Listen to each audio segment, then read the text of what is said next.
السلام علیکم، star news کے ساتھ میں ہوں آپ کی میزبان شہزادی کمل، اور آپ دیکھ رہے ہیں دا نیوز اور شو، جس میں ہمارے ساتھ موجود ہیں سینئر صحافی ہیں، سابق سفیر ہیں جاوید ملک صاحب۔ السلام علیکم جاوید ملک صاحب۔ جی وعلیکم السلام کامل۔ سر جی، آپ کا وزیر اعظم آپ کے ساتھ یہ نئی کمپین چلی ہے جس میں وزیر اعظم صاحب اکثر جو ہے وہ آتے ہیں اور عوام سے براہ راست گفتگو کرتے ہیں ٹیلی فون کے ذریعے۔ آج وزیر اعظم عمران خان صاحب نے خود سندھ میں لاک ڈاؤن کی مخالفت کر دی ہے، کیا کہیں گے سر؟ جی اپنا آپ کا وزیر اعظم آپ کے ساتھ کا پروگرام جو ہے وہ بڑی اچھی بات ہے۔ وزیر اعظم صاحب اگر عوام کے ساتھ ہیں اور ان کی بات سنتے ہیں اور ان کی سنتے ہیں، لیکن مجھے یاد پڑ رہا ہے غالباً نواز شریف صاحب کا دور حکومت پہلا یا دوسرا تھا، مجھے شور نہیں ہے، دیکھنے والے شاید بتا سکیں گے، کہ تو وہ بھی فون لیا کرتے تھے۔ اس وقت یہ اتنا زیادہ ماڈرن ٹیکنالوجی نہیں تھی، وہ گرین رنگ کا فون ہوتا تھا، ہاتھ سے اس کو ڈائل کرتے تھے۔ صحیح۔ تو مجھے یاد پڑتا ہے کہ اس وقت وہ بھی فون پہ بات سنتے تھے، لوگ ان کو فون کرتے تھے۔ اچھی بات ہے، وزیر اعظم کی جو ہے وہ عوام کی وزیر اعظم صاحب کے ساتھ رسائی ہونی چاہیے، اور ڈیفینیٹلی اگر یہ واقعی عوام کی کال سن رہے ہیں تو بڑی اچھی بات ہے، عوام ان کو بتا سکیں گے کہ کیا کیا ایشوز ہیں ان کو، بالخصوص مہنگائی کے حوالے سے، بے روزگاری کے حوالے سے، ویکسینیشنز کے سینٹرز میں جو لمبی لمبی لائنز لگی ہوئی ہیں، وہاں پہ جو لوڈ شیڈنگ کا ایک جو ہے وہ کیا جن کہتے ہیں جس کو بوتل سے باہر آتا ہوا نظر آ رہا ہے، تیل کی قیمتیں بڑھ رہی ہیں۔ اگر وزیر اعظم صاحب ڈائریکٹلی عوام سے رابطہ رکھیں گے تو یقیناً وہ یہ ایک اچھی بات ہے، ان کو انفارمیشن ملے گی۔ آئی ہوپ کہ ان کے جو ایڈوائزرز ہیں اور جو کال ملاتے ہیں دوست، وہ ڈائریکٹ کالز ملا دیں اور وہ ان کو فلٹر نہ کریں، تو پھر زیادہ بہتر مشورہ جو ہے وہ عوام دے گی اپنے وزیر اعظم کو۔ دوسری بات آپ فرما رہی ہیں کہ لاک ڈاؤن کی مخالفت، دیکھیے خان صاحب کی جو ریزنز ہیں جس کی وجہ سے وہ مخالفت کرتے ہیں، وہ تو کوئی ڈھکی چھپی نہیں ہے۔ آپ کو یاد ہوگا کہ پہلے بھی جب یہ کرونا وائرس کے نئے دن تھے، جب یہ دنیا بھر کو پریشان کیے ہوئے تھا، اور پاکستان کے اندر بھی پہلا جو لاک ڈاؤن لگنے والا تھا، تو اس وقت بھی وزیر اعظم صاحب کا موقف یہی تھا کہ لاک ڈاؤن نہیں لگنا چاہیے، کیونکہ وہ یہ سمجھ رہے تھے کہ جو ہمارا دہاڑی دار طبقہ ہے، جو ڈیلی ویجز پہ کام کرتے ہیں، اور ہماری معیشت کے اوپر اس کا جو بوجھ ہوگا وہ شاید ہم برداشت نہ کر پائیں۔ تو وزیر اعظم صاحب کے موقف میں تو کوئی تبدیلی نہیں آئی، وہ تو اسی موقف پہ کھڑے ہوئے ہیں، لیکن کہیں کہیں حالات کے ساتھ انہوں نے سمجھوتا بھی کیا، کیونکہ دیکھیے ایک ڈیفیکلٹ فیصلہ ہے۔ آپ کو یاد ہوگا ہم اس پروگرام میں ہمیشہ یہ کہتے ہیں کہ ہم تنقید برائے تنقید پہ یقین نہیں رکھتے، بلکہ جو چیزیں اچھی ہیں ان کو اچھا کہتے ہیں، اور جہاں پہ اگر کوئی ریزرویشن ہے تو اس کا اظہار بھی کر دیتے ہیں۔ جمہوریت اسی کا نام ہے، میڈیا کا تو کام ہی یہی ہے کہ وہ انالائز کرے سچویشن کو۔ تو یہاں پہ بالعموم جو ایک دنیا بھر میں ہم دیکھتے ہیں کہ لاک ڈاؤن تو لگائے گئے ہیں، لیکن جیسے ہم کل بات کر رہے تھے کہ جہاں جہاں لاک ڈاؤن لگے ہیں اور ان کا منفی اثر معیشت پہ پڑا ہے، تو حکومت سامنے آئی ہے اور حکومت نے آ کے ایک ریلیف پیکج اناؤنس کیا ہے۔ ہم نے برطانیہ کی اگزامپل آپ کے سامنے رکھی تھی کل، جہاں پہ تمام بزنسز کو فائنینشیل سپورٹ ملی، تمام لوگ جو کہ امپلائمنٹ جن کی حرج ہوئی، جن اپنی وہ نوکریوں پہ نہیں جا سکے، ان کو حکومت نے جو ہے وہ گھر بیٹھے ہوئے کچھ پرسنٹیج، پوری سیلریز نہیں لیکن کچھ پرسنٹیج آف دا سیلری جو ہے وہ ان کو ملی گھر پہ۔ اب اس کے بارے میں آرگیومنٹ یہ پیش کیا جاتا ہے کہ دیکھیے وہ تو ایک بہت ہی ڈیولپڈ کنٹری ہے، ان کی اکانومی بہت اسٹرانگ ہے، ہم ایک ڈیولپنگ نیشن ہیں، تیسری دنیا میں ہم ہیں، اور آف کورس ہمارے اوپر معیشت کے اوپر آلریڈی قرضوں کا بوجھ ہے، ہم برداشت نہیں کر سکتے کہ ہم گھر بیٹھے لوگوں کو سیلریز دیں۔ بالکل اس میں سبسٹنس ہے، اور غالباً یہ وہی محرکات ہیں، وہی تحفظات ہیں جن کو ذہن میں رکھتے ہوئے وزیر اعظم صاحب جو ہیں وہ ان پرنسپل اپوز کرتے ہیں لاک ڈاؤن لگانے کو۔ لیکن جہاں پہ وزیر اعظم صاحب ہمیں بتاتے نہیں ہیں جو چیز، وہ یہ ہے کہ اگر لاک ڈاؤن نہیں لگے گا تو پھر کیا ہوگا، یہ بھی تو آپ کو دیکھنا ہے نا۔ یہ کہہ دینا کہ لاک ڈاؤن جو ہے وہ ہماری معیشت پہ بہت بڑا بوجھ بن کے ابھرے گا، اس میں تو کوئی دو رائے نہیں ہے، معیشت پہ بوجھ تو پڑے گا لاک ڈاؤن کا، لیکن حکومتیں یا گورنمنٹس یا جو بھی پولیٹیکل لیڈرز ہوتے ہیں وہ تو مشکلات کا یا پرابلمز کو سالو کر جی وہ ان کا سلوشن پیش کرتے ہیں۔ صرف پرابلمز کی نشاندہی کر دینا کافی نہیں ہوتا لیڈر کے لیے۔ میں اور آپ کر سکتے ہیں نشاندہی کیونکہ ہم میڈیا میں ہیں، لیکن جو لوگ برسر اقتدار ہیں ان کے پاس صرف نشاندہی کر دینا کافی نہیں ہے ان کے لیے، ان کو اس کا سلوشن بھی دینا ہے۔ تو اگر لاک ڈاؤن نہیں لگایا جاتا تو پھر کیا کیا جائے؟ لوگوں کو کھلا چھوڑ دیں گے تو اس سے کورونا پھیلے گا، اس میں تو کوئی دو رائے نہیں ہے. اور اگر لاک ڈاؤن لگ جاتا ہے تو پھر معیشت پہ بوجھ پڑے گا. تو ایک ڈیفیکلٹ سچویشن ہے، یعنی پرائم منسٹر کے لیے یا کسی بھی حکومت کے لیے، چاہے یہ عمران خان صاحب ہوں، اگر یہاں پہ بلاول بھٹو وزیر اعظم ہوتے یا نواز شریف صاحب ہوتے یا کوئی بھی اور ہوتا تو ان کے لیے بھی یہ مشکل فیصلہ ہوتا. تو یہاں پہ تو بہت ضروری ہے کہ ہماری جو سیاسی اکابرین ہیں تمام جماعتوں کے، وزیر اعظم صاحب کو چاہیے ان سے مشورہ کریں. اپنی جو میں تو نہیں کہنا چاہوں گا، لیکن اگر کہیں پہ ایگو یا کچھ ایسی چیز ہے بھی کہ وزیر اعظم صاحب کسی سے بات نہیں کرنا چاہتے، تو ان کو چاہیے کہ اس موقع پر نرم گوشہ اختیار کریں. جو ہمارے ملک کے باقی پولیٹیکل لیڈرز ہیں ان سے مشورہ کریں، میڈیکل ماہرین سے مشورہ کریں، معیشت کے جو ہمارے تجزیہ نگار ہیں، جو ہمارے معیشت کو سمجھنے والے ایکسپرٹس ہیں، ان کی ایک کمیٹی فارم کریں اور پھر ایک سولوشن ہمارے سامنے پیش کریں کہ ایک طرف لاک ڈاؤن ہے، ایک طرف معیشت پہ بوجھ ہے، اب ہم نے اس کا کیا حل نکالا ہے. یہ اگر وزیر اعظم صاحب ہمیں بتائیں گے تو یقیناً ان کے جو لیڈرشپ سکلز ہیں ان میں بھی اضافہ ہوگا اور لوگوں کے دل میں ان کی جو عزت ہے وہ بڑھے گی کہ ہمیں سولوشن چاہیے. پرابلمز تو ہم کو وزیر پتہ ہیں، اعظم صاحب سولوشن کیا ہے. تو میں نے پچھلے پروگرام میں بھی اس بات کا ذکر کیا تھا کہ وزیر اعظم صاحب تو ہمیشہ ان کے گنے چنے پوائنٹس ہوتے ہیں. جس طرح کوئی بھی مقرر جب ڈیبیٹس کرنے جاتا ہے، اسپیچ کرنے جاتا ہے، تو ان کے چند ایک پوائنٹس ہوتے ہیں جو وہ ہر موضوع پہ چلا لیتے ہیں، جنہیں تقاریر کی زبان میں کہا جائے تو پتے کہتے ہیں.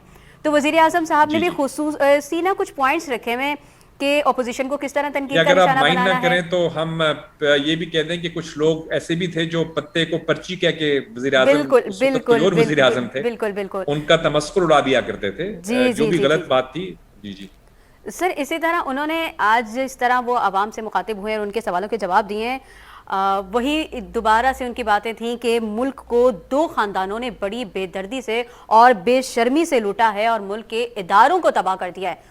اور جب بھی آپ نے کسی چیز کو کمزور کرنا ہوتا ہے تو آپ اس کے اداروں کو تباہ کر دیتے ہیں. کیا کہیں گے آپ اس پر؟ اب دیکھیے، لوگ فرینکلی سپیکنگ، اور یہ میں کوئی کرٹیسزم نہیں کر رہا، یہ حقیقت پسندانہ تجزیہ ہے، لوگ تنگ آ چکے ہیں وزیر اعظم صاحب کی وہی جملے دوبارہ سنتے ہوئے. آپ کی باتوں سے بھی لگا مجھے کہ آپ نے ان کو پتیاں کہہ دیا، کچھ لوگ پرچیاں کہہ دیتے ہیں، کچھ لوگ رٹے رٹائے جملے کہتے ہیں. ہر کسی کا اپنا ایک اس کی اختراع ہے جس کو وہ اظہار کر دیتے ہیں، لیکن ان تمام کا مقصد ایک ہی ہے. لوگ یہ باتیں سن کے کہ وہ خاندان چور تھا، وہ ڈاکو تھا، وہ تھا وہ تھا، ان کو بلیم کرنا چھوڑیے. آپ سر شاہد آفریدی نے بھی یہی کہا ہے، ہر جگہ یہی چیز نہ رگڑیں. 3 سال سے آپ اس وقت اس ملک کے وزیر اعظم ہیں، اور آپ جب کچھ لوگ ہمارے پی ٹی آئی کے دوست جب یہ کہتے ہیں نا کہ دیکھیے یہ تو 70 سال کے پرابلمز ہیں، 3 سال میں کیسے حل ہوں گے، تو میرا ان سے یہ سوال ہوتا ہے کہ دیکھیے جو ہمارے ملک کا جمہوری نظام ہے نا، اس کے اندر یہ بڑے کلیئر ہے کہ آپ جب حکومت سازی کرتے ہیں تو آپ کو 5 سال دیے جاتے ہیں. جی، آپ کا مینیفیسٹو 5 سال کا ہوتا ہے. کسی نے بھی وزیر اعظم خان کو یا کسی بھی دوسرے وزیر اعظم کو 70 سال نہیں دینے کہ آپ 70 سال کے پرابلم سالو کرنے کے لیے ہم اب مزید 70 سال دیں گے آپ کو. اب آپ کے پاس 5 سال ہی ہیں. انہی 5 سالوں میں چلے ہم اتنی ریلیکسیشن ضرور دے سکتے ہیں کہ اگر ماضی کے اندر بہت بڑے بڑے پرابلمز ہوئے تھے تو آپ 3 یا 3.5 سال کے بعد یہ 4 سال چلیں، ایک 6 ماہ اور لے لیجیے، آپ ایک ڈائریکشن تو متعین کر دیں.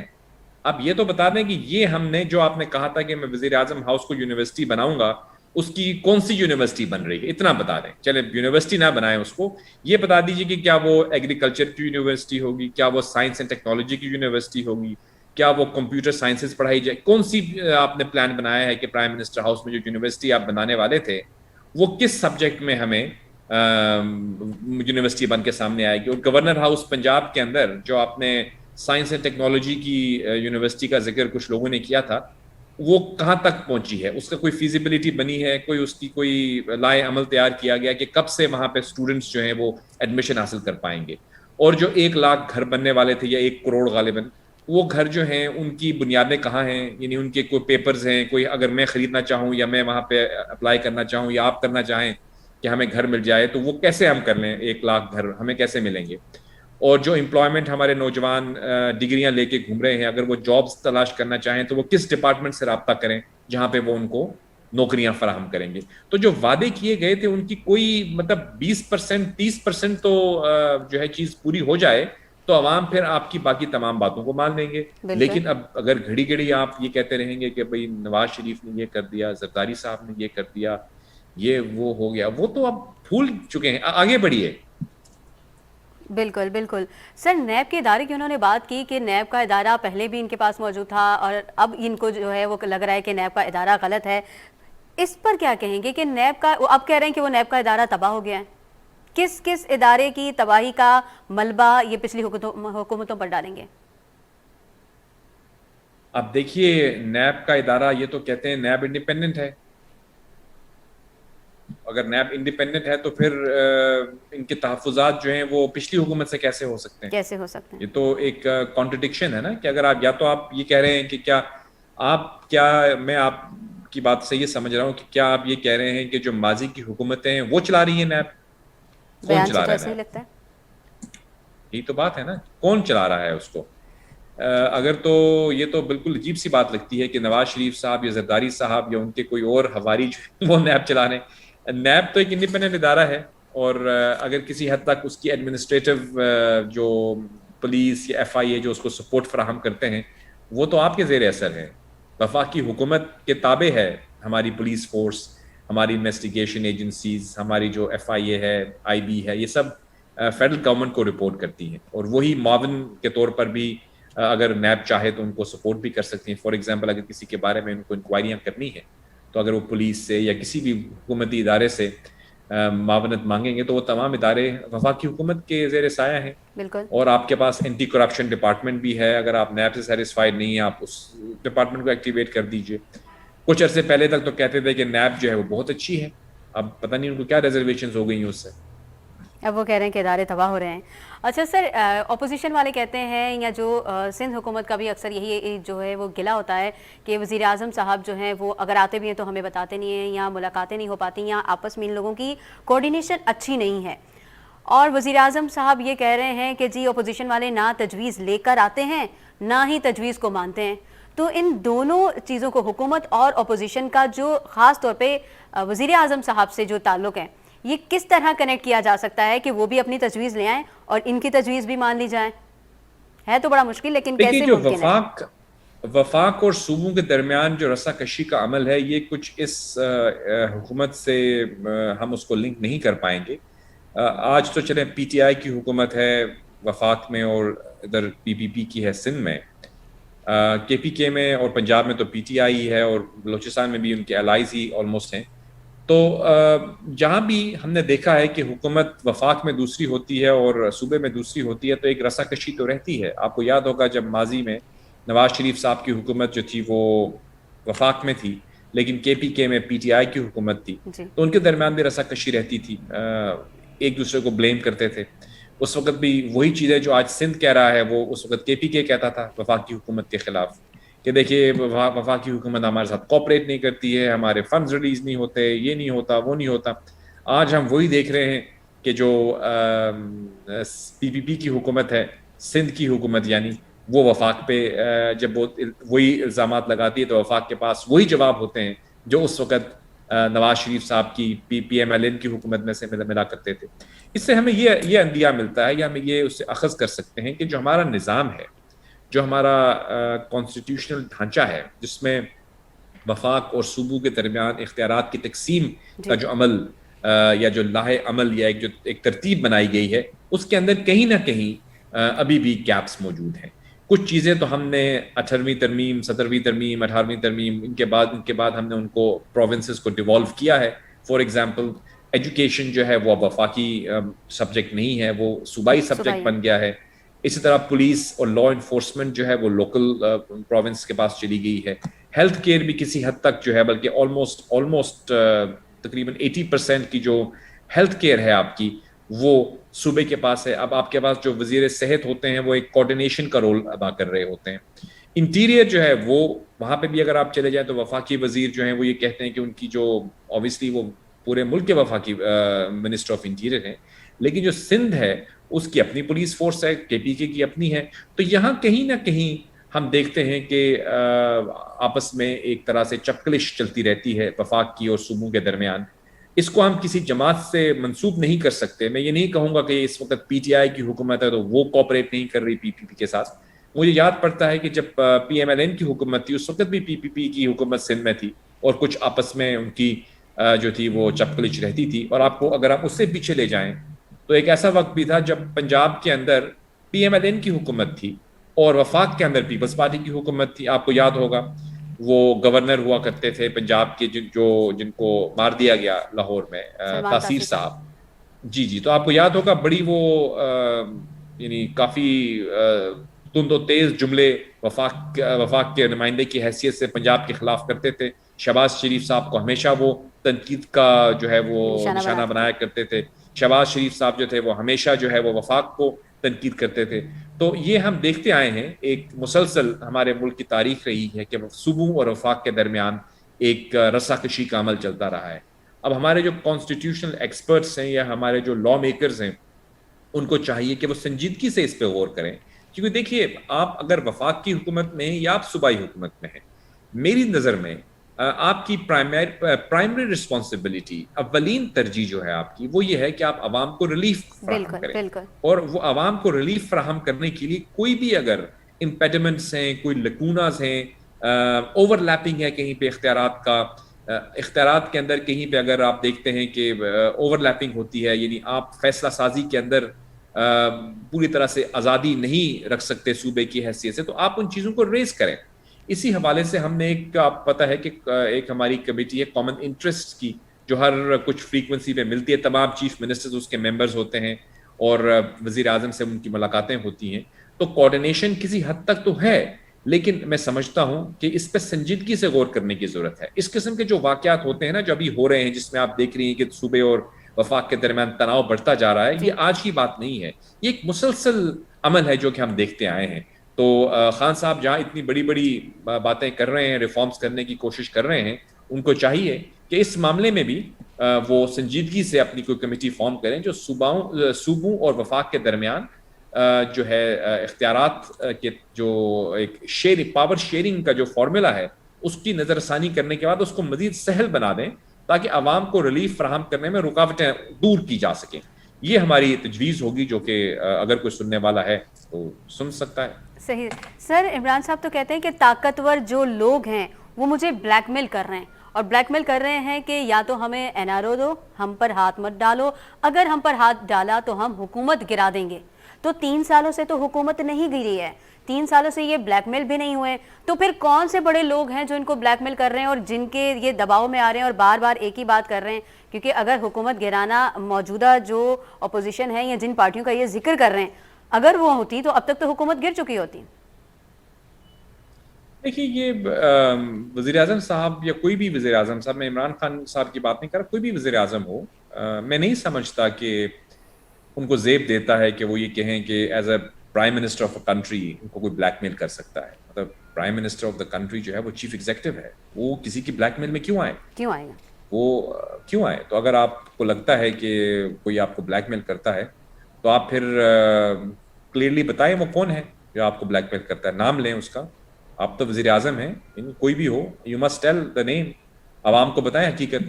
لیکن یہ انیوینڈوز کہتے ہیں انگریزی میں اردو میں لفظ تلاش کر رہا ہوں اس کا کیا ہوگا. انیوینڈوز یعنی ویگ سی باتیں جن کی مطلب کوئی سر پیر کے بغیر اگر بات کروں گا تو اس کے اندر کوئی سبسٹنس ہونا چاہیے. آپ جو بات کہتے ہیں تو اس کے اندر آپ کی کنوکشن سے آپ اس کو ایکسپلین آپ کو کرنا چاہیے کہ دیکھیے یہ ہے شخص جو مجھ کو بلیک میل کرتا ہے, یہ وہ انسان ہے جس کی وجہ سے میری پرابلمز پیدا ہو رہی ہیں. لیکن اگر آپ ڈھکی چھپے الفاظ میں اشاروں میں باتیں کریں گے تو یہ تو زیب دیتا ہے کسی عام سے شخص کو. لیکن وزیر اعظم صاحب کو چاہیے کہ وہ جب بات کریں تو وہ ٹو دا پوائنٹ کریں, کانٹیکسٹ کے ساتھ کریں, اور اگر کسی نے ان کو بلیک میل کیا تو اس کا نام لیں اور اس کو قرار واقعی سزا دیں جو ان کو بلیک میل کرنا چاہتے ہیں. کسی کو بھی حق نہیں ہونا چاہیے کہ کسی کے ملک کے وزیر اعظم کو بلیک میل کر سکے. بالکل بالکل. سر یہی وجہ تو نہیں ہے کہ شازیہ مری کہہ رہی ہیں کہ جی عمران صاحب کو تو کوئی سمجھ ہے ہی نہیں, کیونکہ انہوں نے جو بیان دیا اس کے بعد وہ کہہ رہی ہیں عمران نیازی کو کسی چیز کی سمجھ نہیں ہے, اور اگر بھارت جیسی صورتحال یہاں پر ہوتی ہے تو ذمہ دار عمران نیازی ہوں گے. یہ ایک بہت بڑی کچھ لوگوں کی ایک اوپینین ہے, وہ یہ سمجھتے ہیں کہ خان صاحب کی بیک گراؤنڈ کیونکہ کرکٹ سے ہے, ان کی کوئی ایڈمنسٹریٹو اس طرح سے ایکسپیرینس نہیں ہے, تو شاید وہ حکومت سازی یا جس کو ہم انگریزی میں کہتے ہیں اسٹیٹ کرافٹ, گورننس کہہ سکتے ہیں, اسٹیٹ کرافٹ کا اردو کا ورڈ میں ڈھونڈنے کی کوشش کر رہا ہوں, یعنی اٹس سم تھنگ دیٹ میرے خیال میں کہ یہ ایک ایسا ایکسپیرینس ہوتا ہے جو آپ حکومت میں رہ کے ہی سیکھ سکتے ہیں.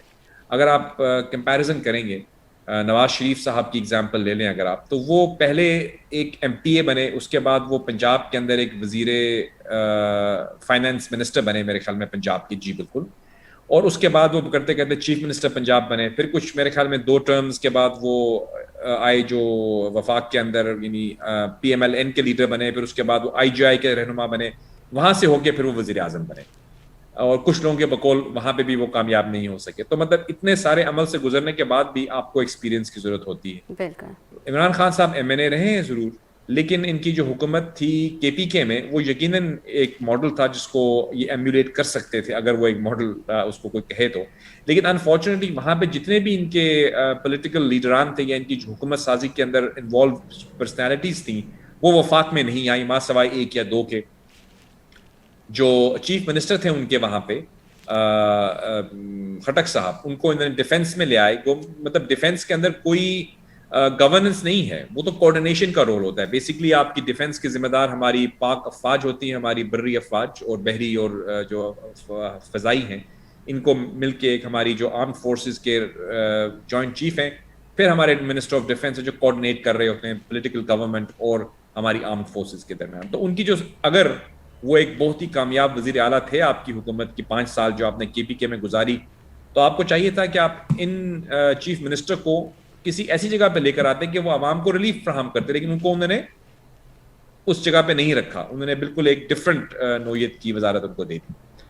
آپ کی جو انٹیریئر کی منسٹری ہے وہاں پہ آپ کے پاس شیخ رشید صاحب ہیں جن کا آپ کی پارٹی سے کوئی تعلق نہیں ہے, بلکہ وہ ہر انٹرویو میں کہتے ہیں کہ میرا پی ٹی آئی سے کوئی تعلق نہیں ہے, میرا تعلق صرف عمران خان سے. یہ بھی اسٹیبلش ہو گیا. فائنانس منسٹر آپ نے پہلے رکھے اسد عمر, پھر اس کے بعد ان کو ہٹا کے آپ حفیظ شیخ کو لے آئے جو کہ پیپلز پارٹی کے حکومت کے اندر اپنے وزیر فائنانس منسٹر تھے, اور اس کے بعد پھر ہم نے دیکھا کہ ابھی شوکت ترین صاحب آ گئے ہیں, وہ بھی پیپلز پارٹی کے تھے. فورن منسٹری کے اندر پی ٹی آئی کے آپ کہہ سکتے ہیں شاہ محمود صاحب ہیں, لیکن وہ بھی نون پی پی پی سے ہوتے ہوئے آئے ہیں. بالکل بالکل. تو ان کی اپنی جو ٹیم ہے وہ ہمیں کہیں نظر نہیں آتی. میرے خیال میں علی زیدی ہیں اور ایک وہ نوجوان وزیر جو ہیں ان کا کیا نام, مراد, جی وہ مراد سعید جو روڈز اور آئی تھنک کمیونیکیشنز وغیرہ کے منسٹر ہیں, وہ نظر آتے ہیں ہم کو کچھ کام, وہ ان کی پارٹی کے ہیں بالکل. اور ایک ہماری وزیر صاحبہ ہیں میرے خیال میں جو ماحولیات کی, ان کا نام میرے ذہن سے نکل رہا ہے, بہرحال شیز دے, اور علی زیدی ہیں. باقی تمام مختلف جماعتوں کے, اگر آپ عمر ایوب کو دیکھ لیں, اگر آپ فہمیدہ مرزا کو دیکھ لیں, اگر آپ شیخ رشید صاحب کو دیکھ لیں, اور بھی آپ غلام سرور خان صاحب کو دیکھیں جو ایویشن میں تھے پہلے, یہ تمام مختلف جماعتوں سے آئے ہوئے لوگ ہیں. تو آئی تھنک خان صاحب کے لیے ٹیم سلیکشن جو ہے, کیونکہ وہ تو ٹیم کیپٹن رہے ہیں کرکٹ کے, تو کرکٹ کی ٹیم تو وہ سلیکٹ کر لیتے تھے, لیکن مجھے لگتا ہے کہ حکومت کی ٹیم کو سلیکٹ کرنے میں اتنی مہارت نہیں ان کی نظر آ رہی, اور اب وہ ماضی کی حکومتوں کو بلیم کرتے ہوئے ہی نہیں تھک رہی, کیونکہ حالانکہ لوگ یہ کہتے ہیں کہ 3 ساڑھے 3 سال اب آپ کے آ گئے ہیں, اب تو آپ نے اپنی بات کرنی ہے, ماضی کی حکومتوں کو چھوڑیے آپ. جی بالکل بالکل سر, ہم گفتگو کا سلسلہ یہیں سے شروع کریں گے, لیکن یہاں وقت ہوا ایک چھوٹے سے بریک کا. بریک کے بعد دوبارہ اپنی گفتگو کا آغاز کرتے ہیں.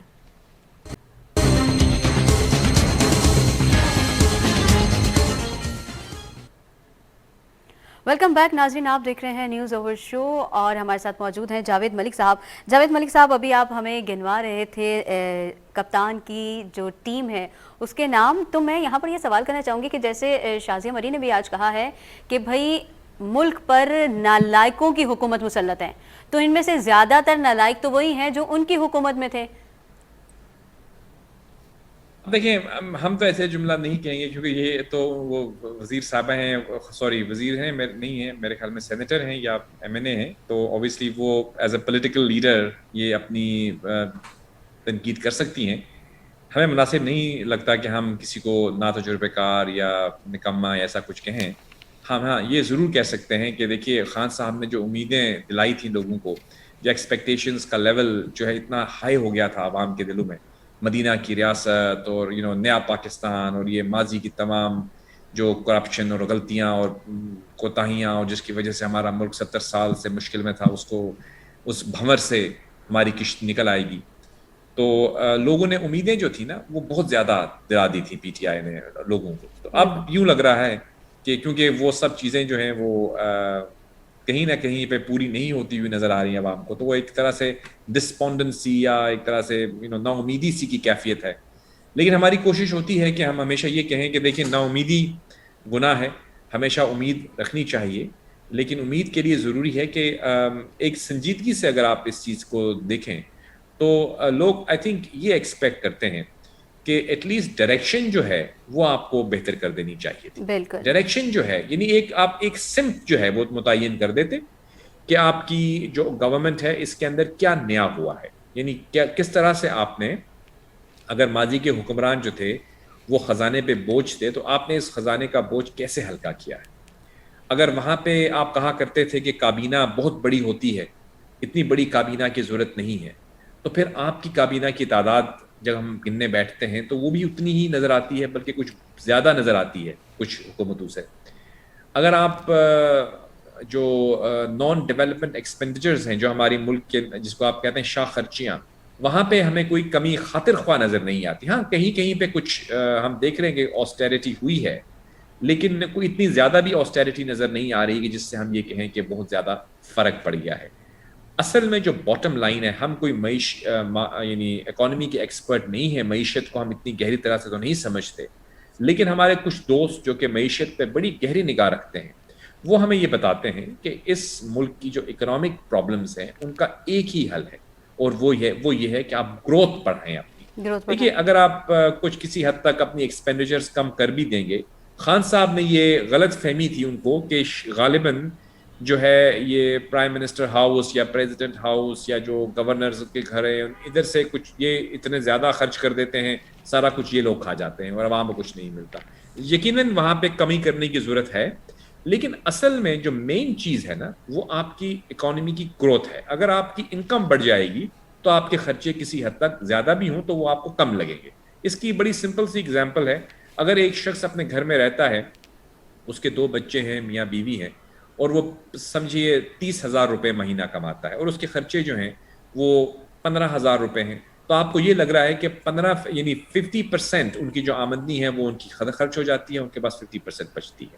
ایک تو یہ ہے کہ وہ یہ کرے کہ اپنی بیوی سے کہے کہ بھائی 3 دفعہ کی جگہ 2 دفعہ کھانا پکا دو، لائٹیں آف کر دو، اے سی مت چلاؤ، پنکھے بند کر دو. ایک تو یہ طریقہ ہے بچانے کا. لیکن اگر وہ بچا بھی لیں گے تو 15,000 سے اپنا خرچہ کم کر کے 10,000 کر دیں گے، پھر بھی آپ کے پاس 10,000 تو دینے ہیں. ایک حل یہ ہے، لیکن دوسرا حل جو زیادہ موزوں حل ہے وہ یہ ہے کہ آپ اپنی انکم کو بڑھا دیں. ان کے ہسبینڈ یا ان کی وائف یہ کہیں کہ ہم جو ہے 30,000 کی جگہ ہم کوشش کرتے ہیں کہ ہم مہینے میں 60,000 کما لیں. تو اگر آپ مہینے میں 60,000 کمانے لگ جائیں گے تو جب 15,000 کا خرچہ ہوگا، بے شک 15 ہی رہے، آپ کو محسوس نہیں ہوگا بیکاز آپ کے پاس ڈسپوزیبل انکم ہوگی. تو میں نے ایک آسان الفاظ میں سمجھانے کی کوشش کی کہ جو معیشت کے ایکسپرٹ ہیں وہ ہمیں یہ بتاتے ہیں کہ ان ہمارے ملک میں اس وقت جو درپیش ہمیں مسائل ہیں ان کا ایک ہی حل ہے، وہ یہ ہے کہ اپنی انکم کو بڑھایا جائے، اپنی پروڈکشن، اپنی گروتھ کو بڑھایا جائے، جسے ہم کہتے ہیں G D P. G D P rate جب ہمارا بڑھے گا، ہماری اکانومی کی جو حجم ہے اس میں اضافہ ہوگا. یہ کیسے ہوگا؟ اس کے بھی مزید 3 اہم راستے ہیں، بلکہ 2. ایک تو انویسٹمنٹ ہے، فورن انویسٹمنٹ آپ کے ملک میں آئے. آپ ایسا ماحول پیدا کریں اپنے ملک کے اندر کہ بیرونی سرمایہ کاری آپ کے ملک میں آئے، یہاں پہ فیکٹریاں لگیں، یہاں پہ انڈسٹریز کھلیں، یہاں پہ اور کمپنیاں لوگ کھولیں، آ کے انویسٹ کریں اس ملک میں، جس کے نتیجے میں جابس کریشن ہو. دوسرا یہ ہے کہ آپ تجارت کو ایکسپینڈ کریں. اپنے ملک میں آپ کی کپاس ہے، آپ کی گندم ہے، آپ کی ٹیکسٹائلز ہیں، آپ کی آئی ٹی پروڈکٹس ہیں، اور بھی آپ کی جو معدنیاتی وسائل ہیں، ان کو آپ ان کی ایکسپورٹ کو بڑھانا شروع کر دیں. تو آپ کو یہ لگے کہ آپ کے جو خرچے ہیں وہ بے شک اگر تھوڑے زیادہ بھی ہیں تو آپ کی جب انکم بڑھنی شروع ہو جائے گی تو آپ کو وہ خرچے کم ہوتے ہوئے نظر آئیں گے.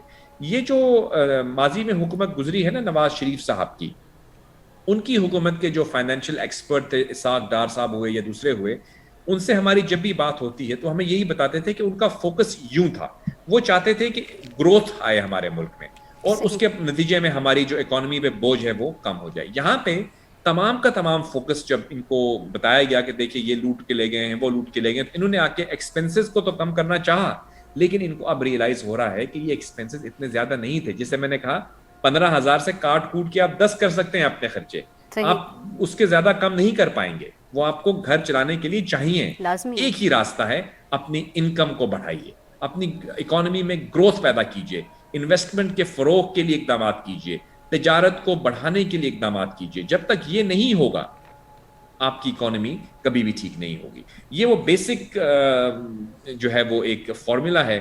آئی ایم شیور کہ ہم سے بہت زیادہ سینسیبل اور پڑھے لکھے لوگ ہیں جو کہ ان کو مشورہ دے سکتے ہیں. تو اگر خان صاحب ایسی کوئی اپنی ٹیم بنائیں جو ان کو گروتھ کی طرف لے کر جائے, تو ان کے مسائل حل ہو جائیں گے انشاءاللہ. ہم بھی دعا گو ہیں کہ ایسا کوئی فارمولا یا یہی فارمولا ان تک جو ہے وہ کسی بھی طریقے سے پہنچ جائے. سر, شازیہ مری کہہ رہی ہیں کہ کرونا وائرس کی وجہ سے لوگ مر رہے ہیں اور عمران نیازی صاحب جو ہیں وہ ڈرامے بازی کر رہے ہیں. عوام جاننا چاہتی ہے کہ یہ کون سی ڈرامے بازی ہے. کیا ان کا عوام سے خطاب جو ٹیلی فون کے ذریعے کر رہے ہیں وہ ڈرامے بازی ہے, یا وہ جس طرح ملک کو چلا رہے ہیں وہ ڈرامے بازی ہے, یا جس طرح وہ تنقید کر رہے ہیں وہ ڈرامے بازی ہے, یا وہ کسی اور ڈرامے کا ذکر کر رہے ہیں؟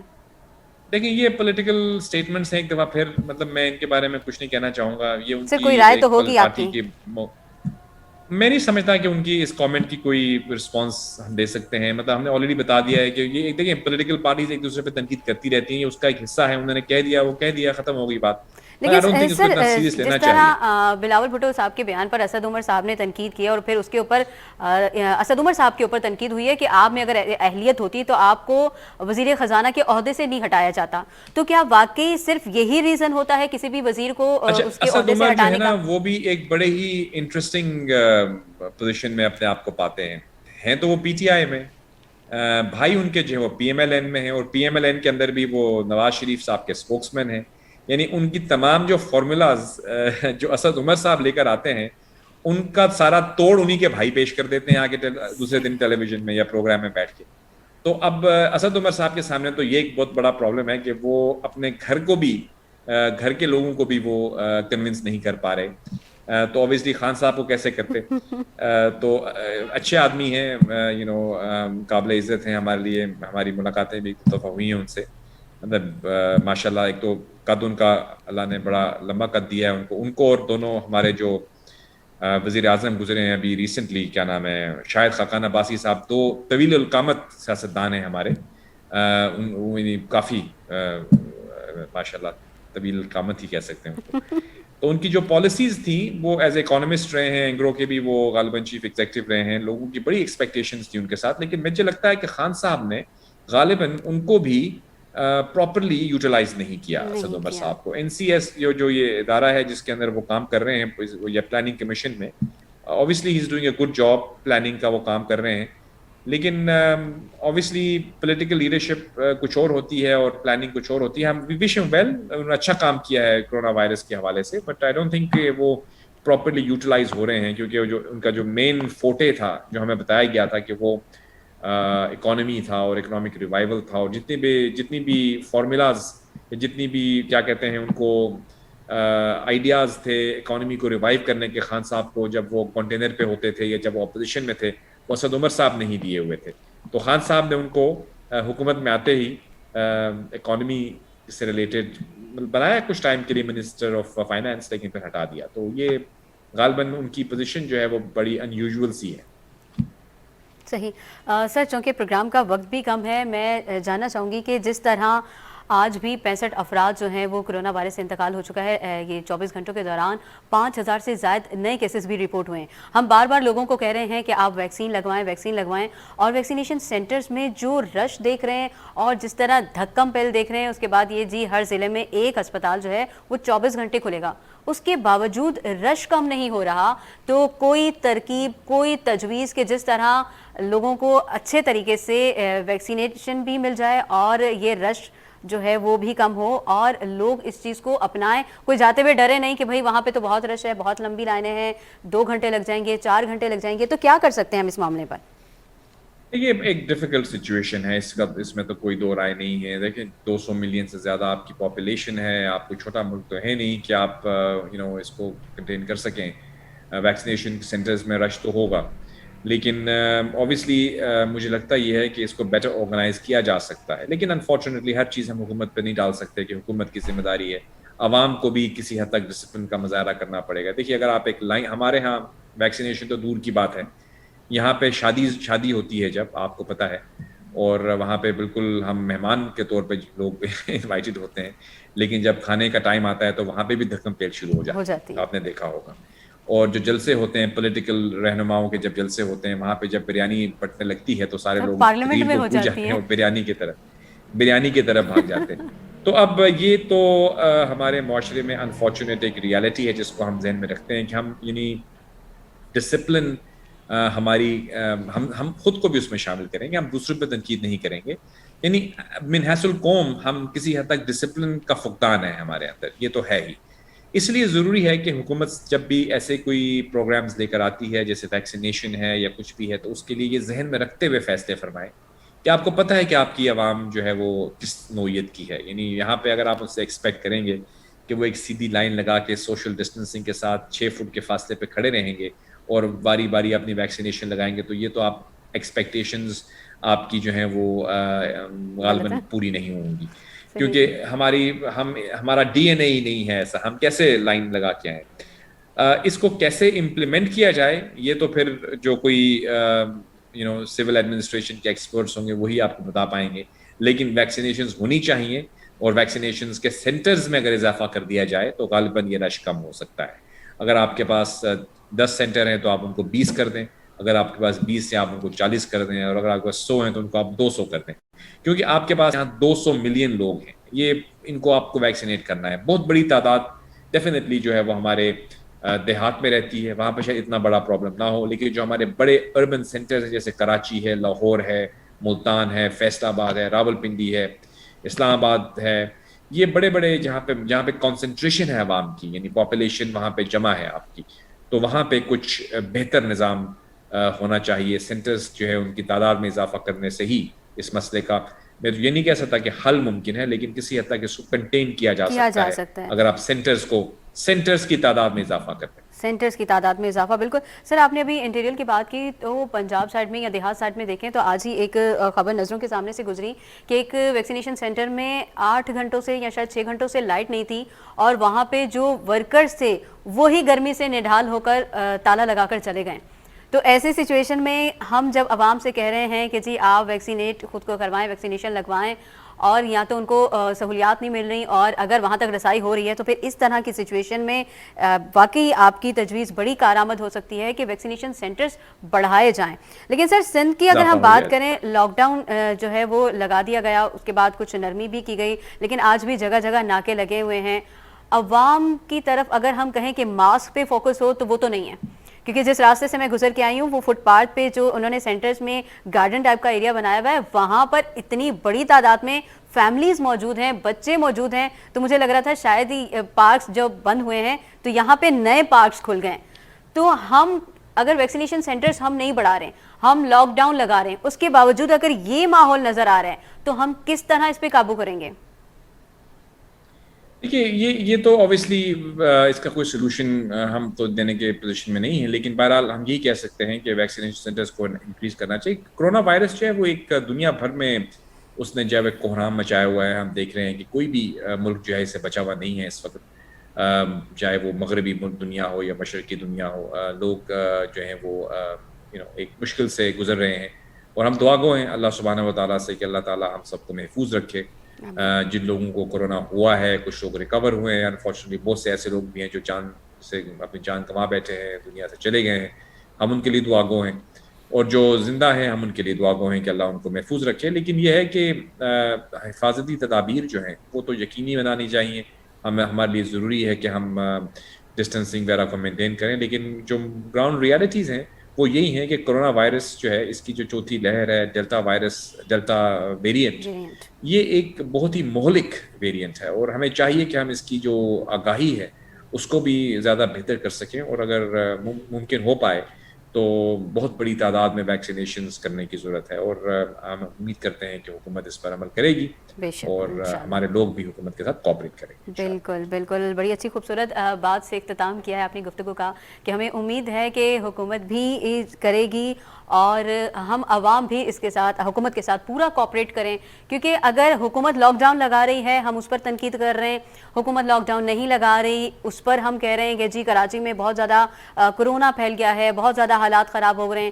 حکومت کے لیے معیشت کو بھی بچانا ہے اور آپ کو بھی بچانا ہے، تو ظاہر سی بات ہے جب تک آپ کوآپریٹ نہیں کریں گے، جب تک میں کوآپریٹ نہیں کروں گی، جب تک پورا معاشرہ پورا شہر جو ہے وہ کوآپریٹ نہیں کرے گا تو یہ اسی طرح پھیلتا رہے گا، اور ہمیں کورونا کو پھیلنے سے مزید روکنا ہے۔ اور یہی ہمارے آج کا پروگرام میں ہم لوگوں نے ڈسکس بھی کیا ہے، اور ہم بھی عوام سے بھی یہی چاہتے ہیں، اور جاوید ملک صاحب کا ہم شکریہ بھی ادا کریں گے کہ سر آپ کا بہت شکریہ، آپ اپنے قیمتی وقت میں سے ہمیں وقت دیتے ہیں۔ آج ہم نے بات کی ہے جناب آپ کا وزیر اعظم آپ کے ساتھ، اس پر جو وزیر اعظم صاحب نے آج تقریر کی ہے، جو بات کی ہے، جو آپ لوگوں کے سوالوں کے جواب دیے ہیں، اس پر ہم لوگوں نے تھوڑی سی مزید روشنی ڈالنے کی کوشش کی ہے، ساتھ ہی ساتھ سندھ میں لاک ڈاؤن کی مخالفت جو کی ہے اس پر بھی بات کی ہے۔